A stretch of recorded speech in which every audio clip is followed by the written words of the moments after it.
Alright, this is going to be a quick comparison of the Tascam DR-05 compared to the Boya M1 lavalier mic and the Boya BY-M1 shotgun mic. Alright, for control purposes, this is going to be the mic on the camera itself, a Canon SL2, 1, 2, 3, 4, Mama, Papa. Alright, this is the audio coming from the Boya M1 lavalier mic. 1, 2, 3, 4, Mama, Papa. Alright, this is the audio from the Boya BY-M1 shotgun mic. 1, 2, 3, 4, Mama, Papa. This is the audio coming out of the Tascam DR-05. 1, 2, 3, 4, Mama, Papa. Alright, there it is. A rough comparison of the three.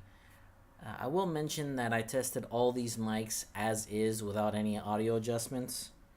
The Boya BY-M1 lav mic I think sounds pretty good, and I think most would agree. Now the Boya BY-M1 shotgun mic had some very distinct differences and could be noted when I was talking, and you can hear the volume of my voice and noise go high to low to high again, and that was just me moving in my chair.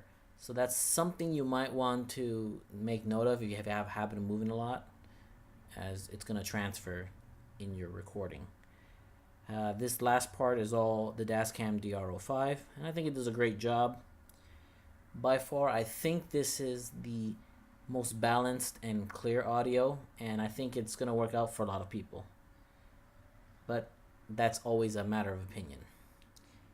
Anyways, I'm pretty happy with this purchase, and I hope this information is useful for anyone in the vast ocean of information out there. And I'll see you next time. Thank you for watching.